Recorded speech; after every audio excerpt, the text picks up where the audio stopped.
Allez, le résumé de la semaine comme tous les dimanches en Grand Prix. 82 vidéos faites cette semaine dans la moyenne habituelle.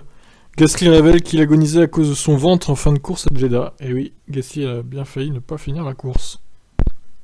Ça s'est joué à quelques tours, je pense. Wolff tire la sonnette d'alarme chez Mercedes, forcément. Leclerc, trahi par sa VMAX, ne pouvait rien faire de plus pour gagner à Jeddah. Terrible. Marco, nous avons un meilleur combat avec Ferrari qu'avec Mercedes l'an dernier. Ça ne fait que commencer, Helmut, hein, calme-toi. Hamilton, Mercedes a besoin de plus d'adhérence et de puissance. Effectivement. Sans il y a 2 fois en vert d'ailleurs. Concernant la gestion de la sanction de Perez. Tout le paddock est unanime, les monoplaces 2022 sont bien meilleures que l'ancienne génération. C'est déjà un bon point.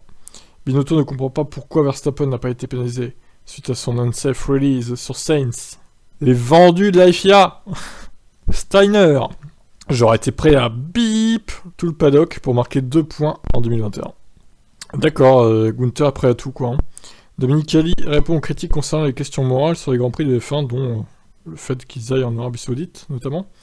Horner demeure inquiet concernant la fiabilité du moteur Red Bull. Et oui, il y a encore des soucis pour AlphaTauri. Russell, le marsuinage reste le principal problème chez Mercedes. Selon lui, s'ils se débarrassent de ce problème, ils ont tout réglé en fait. Alonso se voit bien encore 2 ou 3 ans en Formule 1. Selon Wolff, aucune pression n'a été émise sur les pilotes à Jeddah pour les forcer à faire la course, donc normalement, pas de pression quoi. Après, est-ce que c'est vrai ou pas? On n'était pas là pour voir. Dominicali, la F1 doit rester rationnelle concernant l'Arabie Saoudite. En gros, la F1 restera en Arabie Saoudite. Safnauer est mitigé concernant la course d'Alpine à Jeddah. Eh ben oui, un goût amer de l'abandon d'Alonso. Bottas, c'est bizarre de se battre contre Mercedes cette saison. Et oui, il l'aurait pas cru, hein, si on l'avait dit. Mick Schumacher, son crash de 33G devrait coûter près d'1 million de dollars à son équipe. Ah, décidément, Mick, il coûte cher à As. Hein.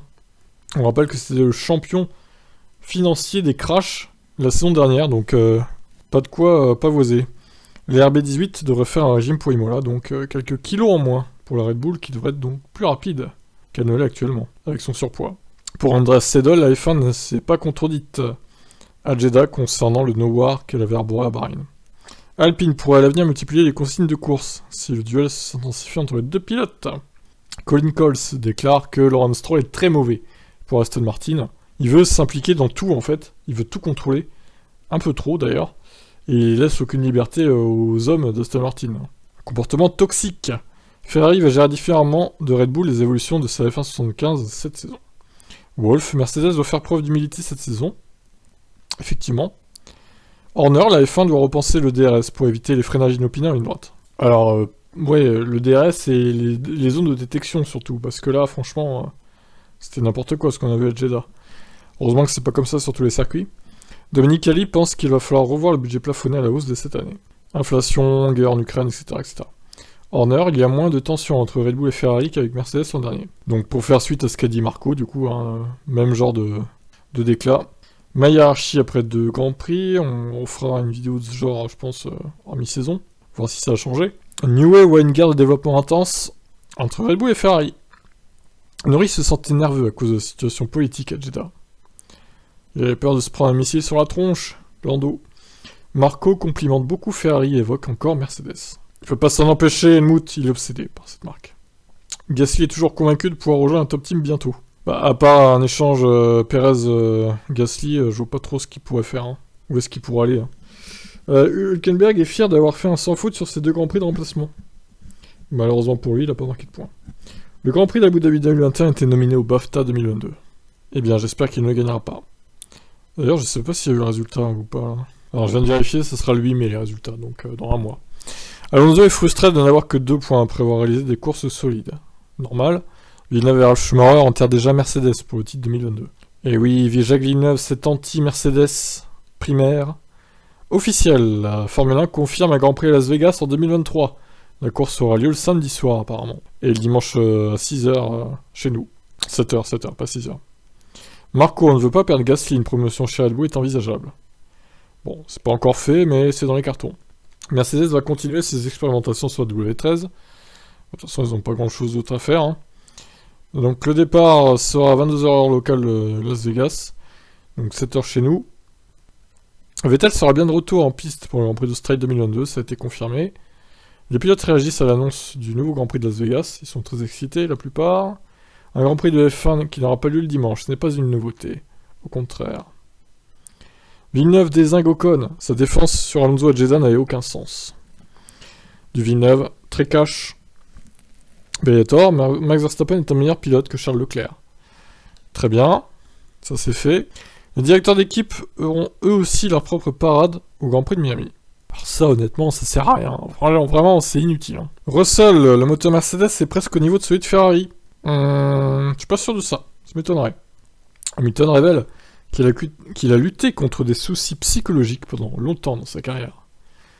Toujours de belles miniatures. Hein. Vers une annonce la semaine prochaine concernant l'arrivée de Porsche et d'Audi en F1. Audi qui pourrait racheter McLaren et devenir une écurie à part entière. Marco ne n'aimant pas l'arrivée de Porsche chez Red Bull en tant que motoriste. Donc cette semaine, du coup, on va peut-être avoir une nouvelle, hein, officielle. Hülkenberg est pessimiste concernant le début de saison de Vettel.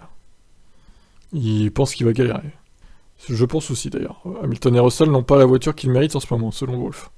C'est sûr, Steiner veut viser les points à chaque course avec Haas, mais il a peur que les autres reviennent. Gasly ne comprend pas les problèmes de fiabilité d'AlphaTauri en ce début d'année 2022.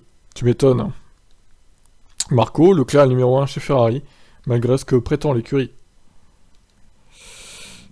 Ouais, je suis pas sûr, hein. Je sais pas. On n'est pas dans les coulisses, encore une fois, dur à dire. Monaco se la menace de disparaître du calendrier de la F1 à court terme. Et oui, il y a beaucoup de circuits qui frappent à la porte. Classement constructeur 2021 vs 2022, le point après 2 Grands Prix. Donc les grands perdants, Mercedes forcément. McLaren aussi, Aston Martin également, et les gagnants, Ferrari du coup. Bon, Red Bull, on va dire que ça aurait rien changé pour eux s'ils n'avaient pas abandonné à Bahreïn. Mais bon, voilà, on verra comment ça évolue. Alpine a fait un meilleur début de saison en 2022 qu'en 2021 pour l'instant. Russell veut viser la victoire chez Mercedes, pas faire des courses tout seul à la 5ème place. Tu m'étonnes. Liberty Media espère voir un pilote américain en F1 en 2023 grâce au Grand Prix de Las Vegas. Ok, c'est pas sûr que ça arrive. Hein. Le ministre des Sports saoudien invite volontiers Hamilton à discuter de la situation dans le pays. Alors je pense pas qu'il ira, en vrai, ça m'étonnerait. Alonso place le moteur Renault presque au niveau de Ferrari et d'Honda en termes de performance. Alors, ouais, peut-être, mais fiabilité peut-être un peu moins quand même. Selon Horner, Ricciardo a refusé une offre stratosphérique de Red Bull pour l'après 2018. Offre qu'il a refusée, bien évidemment. Stratosphérique, bon, ça veut tout et rien dire, hein. Ça se trouve, il bluffe Horner. Hein. Marc Gené, Leclerc est devenu une version 2.0 de lui-même en 2022. Marco confirme une cause de sortie pour Verstappen en cas de manque de performance pour Red Bull. Donc ça veut dire qu'il pourrait se barrer si vraiment la Red Bull devient pour eux une année, quoi. Le circuit de Sepang dément vouloir remplacer le Grand Prix de Russie 2022. Donc il fait pas partie de la liste apparemment des remplaçants. Hamilton n'est pas encore lassé du monde de la F1. Ensuite, Zach Brown, Monaco doit élever son niveau de jeu pour rester au calendrier de la F1. Verstappen réclame des F1 moins lourdes, pour que les pneus Pirelli souffrent moins. Alors je suis pas sûr que ça arrive, hein, les monoplaces moins lourdes. Vettel, mieux vaut prendre le bus que d'utiliser le simulateur à Monaco. Super. Haas est capable de garder le même niveau de compétitivité et de même de progresser encore. Oui, mais les autres ils vont pas s'arrêter non plus, hein. Attention. Mansell aura-t-il besoin de cash? Il met en vente 2 de ses monoplaces légendaires. Incroyable. Selon Coulthard, Alpine aurait dû intervenir plus tôt dans le duel entre Ocon et Alonso. Russell voit Mercedes encore dans la course au titre en 2022. Oui, il n'y a eu que 2 courses de fête, donc on va pas les enterrer dès maintenant quand même. Hülkenberg veut faire son retour à temps plein en Formule 1. Pas sûr qu'il y ait une place pour lui. Verstappen apprécie la transparence de la FIA concernant Abu Dhabi 2021. Voilà. Interview croisée entre Rossi, Valentino, donc le pilote de moto, l'ex-pilote de moto, et Lewis Hamilton sur les dangers du MotoGP. Steiner suscite de l'intérêt de la part de nouveaux sponsors. Alors à voir quel genre de sponsor et combien de millions ils vont ramener. Alpine se dit prêt à fournir son moteur Renault à d'autres équipes. Andretti notamment est cité. Ça on le savait déjà. Coulthard a apprécié le fait que les pilotes soient épuisés après Jeddah. Des F1 beaucoup plus physiques qu'avant, puisque les pilotes peuvent attaquer tout le temps maintenant. Le surnom qu'a donné Steiner à Magnussen, le Viking qui a mal au cou. Quel beau surnom. Alonso va encore devoir repartir avec un moteur neuf en Australie. Ça sent les pénins en cours de saison pour lui. Et l'interview vérité de Max Verstappen, pour terminer cette semaine. Je vous invite à vous abonner à mes autres chaînes, les liens sont dans la description, et je vous dis à demain lundi pour d'autres actus. Bye bye.